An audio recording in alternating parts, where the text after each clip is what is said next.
c'est comme ça qu'on va se lancer ce documentaire. On va suivre Colin Tejedor à partir de H-5 avant son game.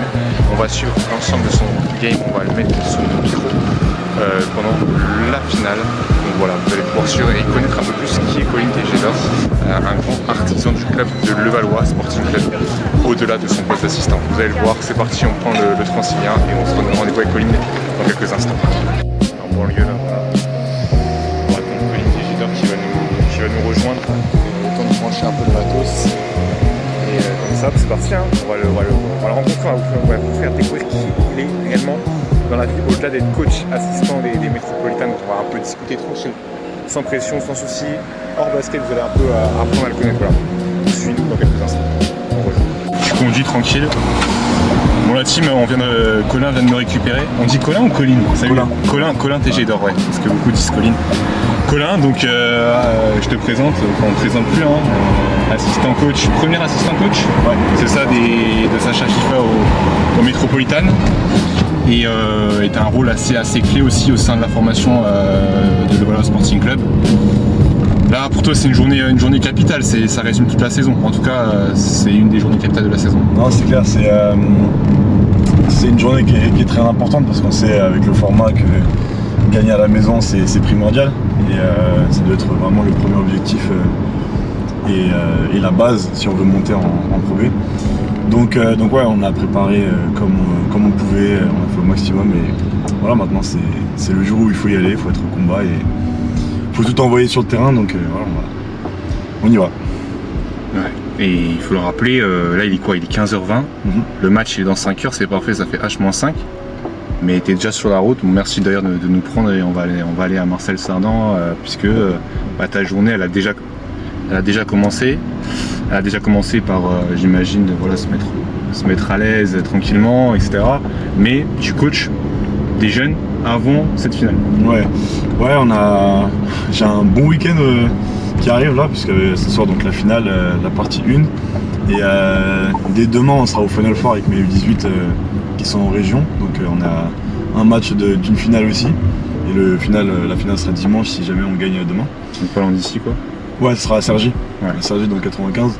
Donc ouais, on enchaîne un petit peu tout. J'ai fait un match amical hier soir contre Cergy d'ailleurs, avec Trésor qui nous a rendu un service en venant faire une petite opposition avec nous. Et donc voilà, on enchaîne. Hein. Là j'ai un espace entre le shooting de ce matin où on a pu faire les derniers petits réglages. Donc là, en soi, on est prêt, hein. On n'a plus qu'à envoyer le match ce soir. Donc on est prêt maintenant, j'ai un petit créneau où je peux essayer de caler mes U18 pour les préparer aussi au mieux. Donc je change un peu de casquette pendant 1h30, 2h. Bon, il y a toujours le même blason, même si le blason il change, on voit la source. Ouais, c'est toujours le même blason. C'est pas le même blason, ouais. Ça c'est vraiment que pour l'équipe pro. Mais bon, ça reste le même club, la même entité dans la globalité, même si voilà, il y a quelques différences au niveau de la direction et des investisseurs, ce qui est normal.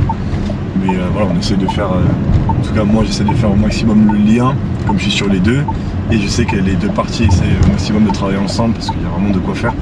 Autant sur la partie LSC où on a beaucoup de jeunes très talentueux et qui progressent, qui avancent et qui nous permettent d'avoir un 11e, 12e, 13 voire même 15. On a ce luxe d'être 15 entraînements sur la N1. Ouais. Donc ça c'est vraiment un luxe qui nous est apporté en partie par les jeunes du club qui progressent, qui avancent et qui peuvent donner quelques minutes. Je me souviens à Lorient, au tout début de saison, on avait une équipe un peu décimée par les blessures déjà et Léandri Claude qui est au club depuis 13 nous avait mis un tir archi clutch en fin de match, le dernier panier avant la fin du game. Donc voilà, tout ça c'est de la ressource et ça s'entretient, que ce soit avec les pros ou avec l'amateur, donc on essaie de faire au mieux pour que les deux parties soient gagnants là dans cette histoire. Parce que toi t'es encore jeune, t'as quel âge? Moi j'ai 28 ans. Ouais. J'allais dire, tu fais partie peut-être le plus jeune assistant coach de la division. Peut-être, je t'avoue que je sais pas du tout. Ouais. Donc c'est ta première saison, deuxième saison? C'est ma deuxième. Deuxième, donc ouais, t'es en N1 et tu avais la N3 aussi. Non, je joue en N3. Tu joues en N3, ouais. C'est ça qui est. Il y a une multi-casquette en fait. Bah, c'est un peu ça qu'on retrouve cette année. Je fais beaucoup de choses dans la même saison. Autant autant joueur. Il y a certains moments où j'ai dû, beaucoup plus ces dernières quand même, faire le nombre à l'entraînement. Quand on était 9, je sors le short, je mets le maillot et je vais m'entraîner avec les gars. Donc voilà, le fait de jouer avec la N3, c'est aussi, ça fait une sorte de... Je vois un peu les deux côtés, on va dire. Donc je sais ce que je demande aux gars, je suis capable de l'appliquer. Le fait d'être avec la N1, ça me maintient dans le basket tout le temps, donc je vois énormément de basket. Donc, je fais 1 ou 2 entraînements par semaine avec la N3, mais voilà, c'est pour reprendre du cardio, un peu de technique, mais le basket en soi, j'en vois tellement tous les jours que ça suit sans forcément trop m'entraîner. Donc voilà, entre les U18, la N3, la N1, ça fait quand même des semaines bien chargées. Ah, l'été il va être au repos, bon, on ne sait pas ce qui va se passer, s'il y a Elite 2, s'il y a etc., s'il y a pas mal de choses. On va en parler dans plusieurs minutes, dans quelques minutes de la suite, mais l'été là, tu as déjà prévu un peu de te reposer, etc. ou... Ouais, généralement l'été je fais le camp de Freddy Photo dans le sud. Donc là je vais encore faire 2 semaines là-bas. Et puis je vais prendre 2 semaines pour me reposer, et puis après on enchaîne, hein. Ça commence tôt, ça finit tard la N1, donc j'espère qu'on commencera tôt la Pro B l'année prochaine. Mais t'anticipes déjà, j'ai envie de dire. J'espère. Parce que là, si t'anticipes, ça veut dire que tu sais déjà que ton avenir il sera toujours sur le même blason. Pour l'instant, il n'y a rien qui a encore sûr. été, mais mon objectif, moi, c'est de continuer à faire grandir le club et continuer à apporter tout ce que je peux apporter et en même temps apprendre tout ce que je peux prendre, parce qu'on apporte autant qu'on apprend dans le coaching. Donc voilà, c'est mon objectif, c'est de continuer. J'aime la stabilité, j'aime le fait de progresser. Moi, j'ai connu l'équipe quand elle était en N3. Quand on a fait une saison invaincue pour pouvoir monter en national. Tu jouais ? Tu jouais ? Non, tu jouais pas. J'étais entraîneur des U13 régions et des U17 régions à cette époque-là. Quoique c'était... Ça remonte quoi, il y a 5-6 ans à peu près, hein, 4-5 ans ? Il y a 5 ans. 5 ans, ouais, c'est ça. Il y a 5 ans, puisque derrière on a enchaîné en N2 pendant 2 saisons. Ouais, des saisons qui ressemblent un petit peu aux saisons qu'on vient de faire là. Avec une année plutôt bonne pour des promus, mais un petit peu en dessous de nos ambitions à un certain moment, et on a fini fort. Et la deuxième année où on fait une très grosse saison, on est éliminé par Fougères en demi-finale de Coupe de France, on finit champion de France à Auch, et donc on monte en National 1. Parce que tu étais dans le staff de N2 pour situer aux gens déjà ou pas ? Pardon ? Tu étais dans le staff de N2 La première année je suis deuxième assistant en N2, au côté ma première année sur les seniors, avec Franck Le Goff et Christophe Lacazette. Et la deuxième année je suis premier assistant. Et après j'ai continué donc sur la N1 sur ces 2 années-là. Donc autant avec Franck qu'avec Sacha, plus avec Sacha du coup. Mais voilà, donc ces 2 années-là où j'ai continué un peu sur la même continuité. Là on est en cours, on est à Gennevilliers, à Nières-sur-Seine, à Gennevilliers je crois. On est à Gennevilliers, on n'est pas très loin. On est en train de parler un peu en off de comment tu étais venu dans le basket. En fait ça fait à peine la moitié de ta vie que tu es dans le basket. En gros c'est ça. Ouais, c'est ça à peu près. Qu'est-ce qui t'a fait aimer ? C'est une histoire de famille, j'ai l'impression.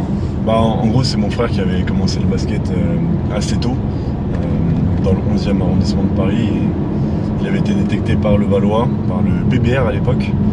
Et donc il a fait ses classes là-bas, il a fait U13, U15 France.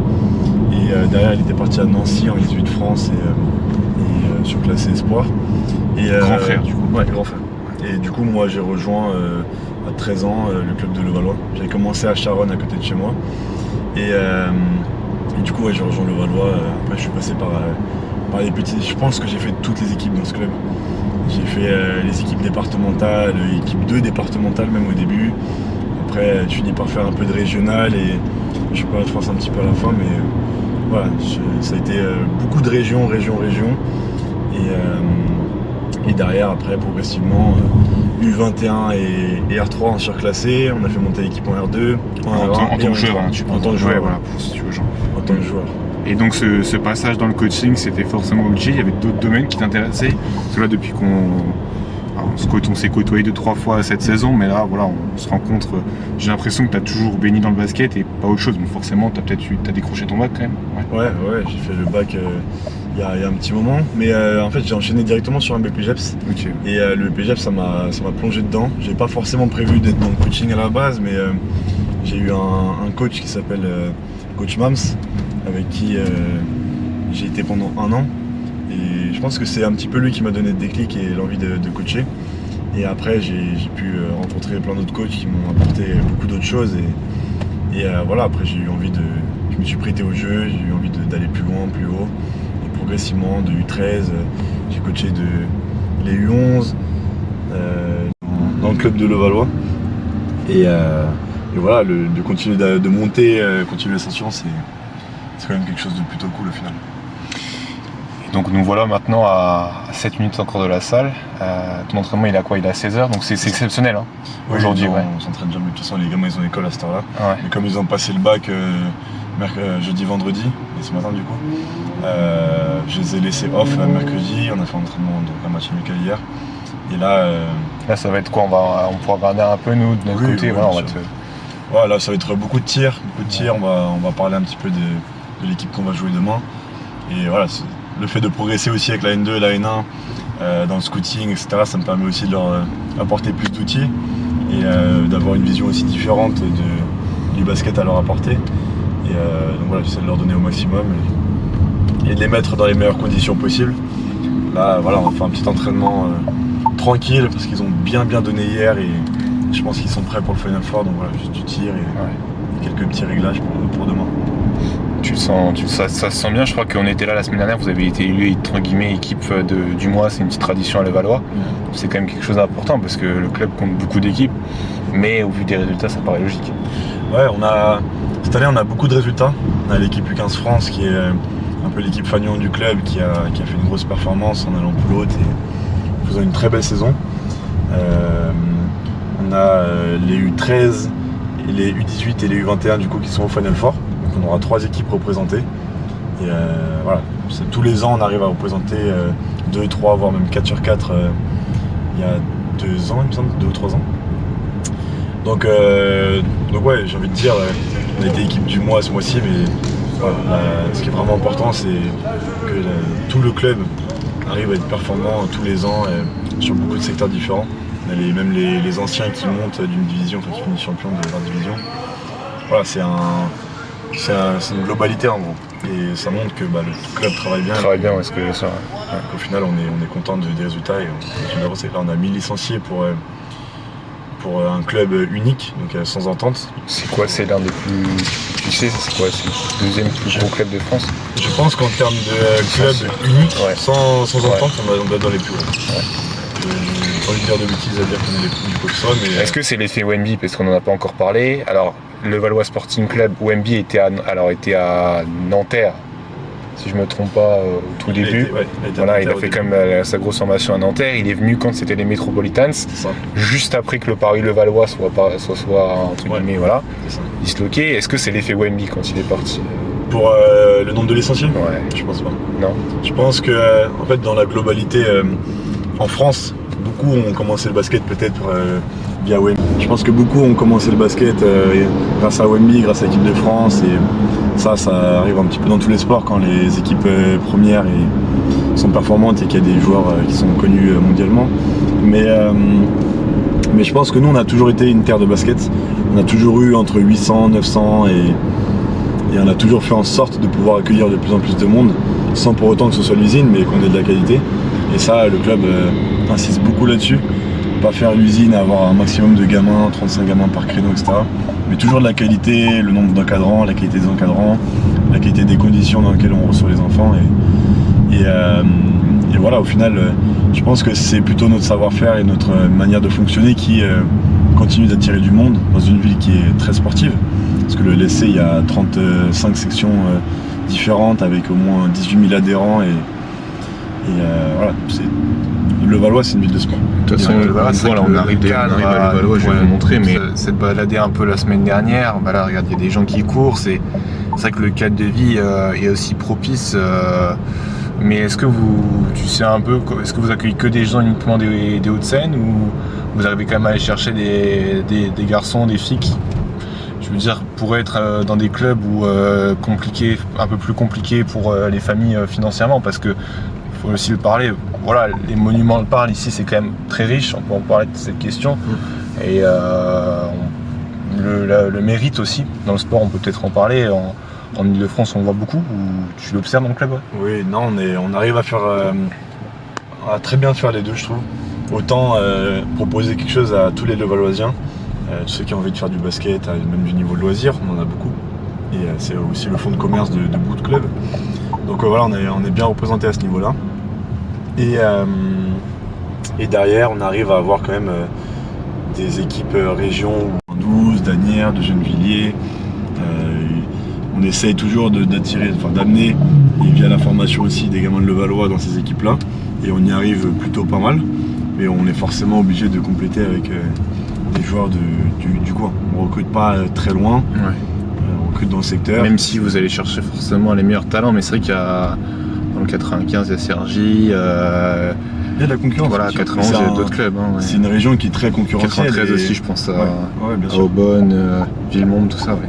Non, c'est une région très concurrentielle à ce niveau-là et voilà, c'est la même chose pour tous les autres clubs. Mais on essaie de recruter plutôt proche des gamins qui habitent dans le 7-7 ou on leur dit non. Même si ils sont meilleurs que tous nos joueurs, on les prend pas. Ouais, parce qu'il y a la partie scolaire, tout ce qui va avec, on ne peut pas s'engager à faire venir des gamins et qui rentrent à minuit le soir et leur dire foutez des bonnes notes et tout ça dans l'école. Alors, là justement on arrive à Marcel Cerdan, on va en parler, peut-être on verra dans quelques instants, mais on va revenir sur Marcel Cerdan dans quelques minutes. On va parler un peu de la salle. Je vois que vous êtes équipé niveau parking, c'est un avantage assez sympa. On met du temps à avoir une carte à Levallois. Ouais. Mais bon, quand on l'a, ça fait plaisir. Parce que là, en semaine pour se garer, c'est très compliqué. Bon, voilà, on va se laisser, on va se laisser tranquillement se garer et puis on se retrouve dans Marcel Cerdan et puis je crois on est à vraiment à même pas 5h du match désormais et comme il dit, c'est vrai qu'il y a pas mal de monde. Vous voyez dans le parking. Ce matin, ça a été pour trouver une place? Oui, ça va. Toujours sérieux, connais un peu. Voilà, team, là on est à Marcel Cerdan. Colin qui se prépare pour son entraînement puis après le match. Franchement, on se rend pas compte, mais des fois c'est pas évident. Bon après, je vais pas rentrer dans la question financière, mais ça va, t'arrives quand même à vivre de ta passion. Ouais, ça va. C'est le début où on peut vraiment faire ça pleinement et s'investir à fond. On a deux aussi.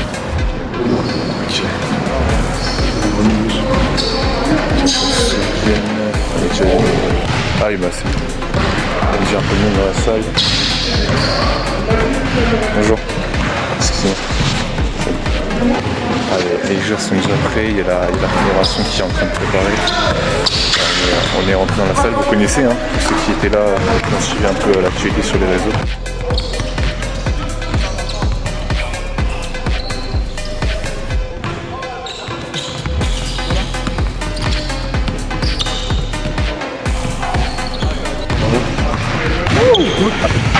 Colin, voilà, t'es avec ton équipe, je sais pas si on peut les filmer, vous me dites les gars, si vous voulez apparaître. C'est bon, on peut. C'est des stars, tes 4 matchs, tu connais ces deux. Du coup, on est un peu dans la salle que tu côtoies du coup depuis l'année dernière, c'est ça? Puisqu'avant, la plupart des entraînements, en tout cas des métros, je parle de la N2, se passaient à Péry. Ouais, on était souvent entre Péry et Salon. Au maximum, on essayait d'être ici, mais avec les métros à l'époque, quand il y avait Wemby et en plus du volet. Oui, vous partagez la salle avec le volet, là les lignes ont été enlevées, on peut voir un peu. Généralement, c'était plus à Péry, c'était un petit peu notre chaudron à nous. Et le chaudron, ça avance ce soir, donc ça va être bien plein, ça va être super. Qu'est-ce que tu peux nous dire sur la tâche que tu as avec la salle en tant que coach assistant? Parce que tu joues la plupart des matchs à Péry avec le National 3, on en parlait tout à l'heure. Ouais, on joue principalement avec la N3. Non, cette salle, c'est. Je veux dire, on n'y est pas souvent finalement. Quand on s'entraîne à Péry avec les jeunes, quand on s'entraîne dans les salles d'en bas, etc. Donc c'est toujours. Il y a des salles en bas, c'est ça? Ouais, il y a une salle en dessous. Okay. Et on a une deuxième salle annexe aussi à Péry. Donc voilà, quand on est dans cette salle, tout le monde est content d'être ici. C'est toujours mieux que Péry, même si Péry, c'est une ambiance différente, c'est une ambiance particulière, on aime bien aussi. Et voilà, on est chez nous quoi. On est chez nous, on a nos repères, on sent à l'aise, on a du bon matos à disposition. C'est vrai que toi, pour coacher les jeunes ici, c'est l'une des rares fois de la saison que ça se passe. C'est la troisième fois en une semaine et c'est la troisième fois en Ouais. Donc voilà, on s'entraîne plus à Péry dans la grande salle là-bas. Et c'est là où on fait les matchs, donc c'est bien aussi pour les... En tout cas, les joueurs ont le sourire et ça, c'est bien pour demain. Ouais, non, c'est cool. Moi, ce que j'aurais dit hier à la fin du match, qu'on soit détendu pour le Final Four, que juste que l'esprit soit au top. Que tout ce qui va être stress, tout ce qui est pression, ça va s'effacer parce que c'est une bande de potes et ils font ça pour eux, donc ça peut bien se passer. Et je suis content quand ils se sont contents, de toute façon, quand ils sourient, quand ils se la donnent ensemble. Moi, le principal, c'est que ça donne ensemble. Et souvent, ça commence par...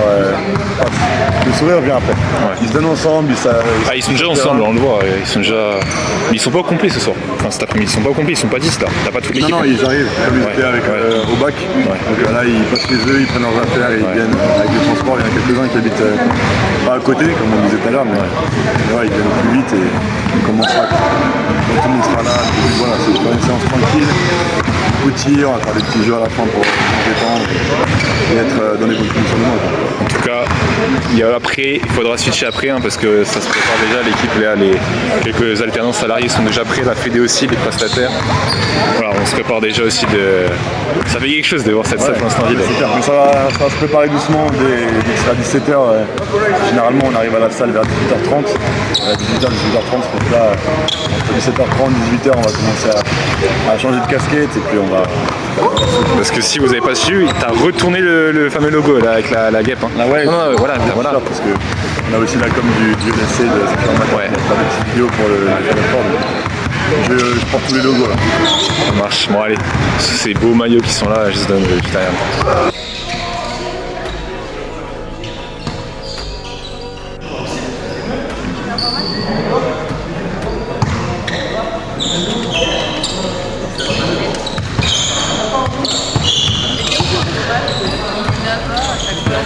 On voit des fois sur les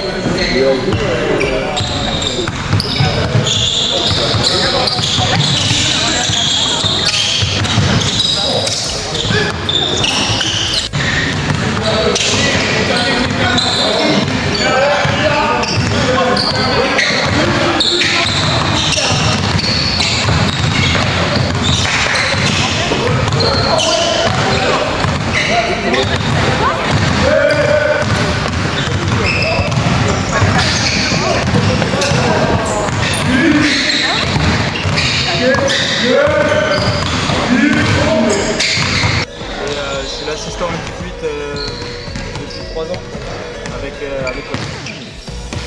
Qu'est-ce que tu penses du travail de Colin là sur cette saison et qu'est-ce que toi tu apportes? Ouais. Qu'est-ce que j'en pense? Ouais, non, mais c'est pas d'instinct, tu m'as pris au dépourvu là. Parle-nous de la saison, qu'est-ce qui vient à l'esprit? Que ça fait 3 ans ensemble, que c'est notre 3e année ensemble et qu'on va enfin réussir à aller au Final Four. Donc quelque chose de très positif, quelque chose qu'on a construit depuis dans 3 ans. Après pour parler de lui, c'est une inspiration quand tu le vois aussi maintenant qu'il réussit aux côtés de l'équipe de National League aussi. Ouais, un coaching, ouais. Clairement parce que déjà en fait il est un peu comme moi, c'est-à-dire qu'il est passionné. Il a une vision du basket assez moderne où il se rejoint sur pas mal de choses. Ouais, clairement, hein, c'est inspirant. Ce qu'il arrive à faire en tant qu'assistant avec l'ANA, ce qu'il arrive à faire avec les 18, plutôt inspirant. Ouais, franchement, c'est pas grand chose d'autre à dire. Tu valides, dis-nous. Moi, pour compléter, j'ai la chance d'avoir Roy avec moi parce que j'ai passé 3 saisons avec un volume de travail qui était assez important entre la vidéo de la N1, les déplacements, le diplôme, le DE que j'ai passé à 3 ans, là je faisais l'analyse vidéo. Donc pour faire tout ça, il faut avoir quelqu'un de solide derrière et j'ai dû compter toute l'année sur Roy, même s'il a aussi beaucoup de choses à faire avec la N3, les 18-2. Je sais que la N3 en tant qu'assistant. Ouais, donc voilà, on est tous les deux très chargés, mais on a réussi à bien combiner un petit peu nos emplois du temps pour pouvoir s'aider l'un l'autre. Au final, le fait d'aller au Final Four et d'avoir une équipe quasiment que de 2e année sur les 4 meilleures équipes de France, c'est un travail au midi sur les 3 ans et voilà, on tous les deux récompensés par ce résultat. Parfait, parfait. 12, d'Anières, de Gennevilliers. On essaye toujours d'amener via la formation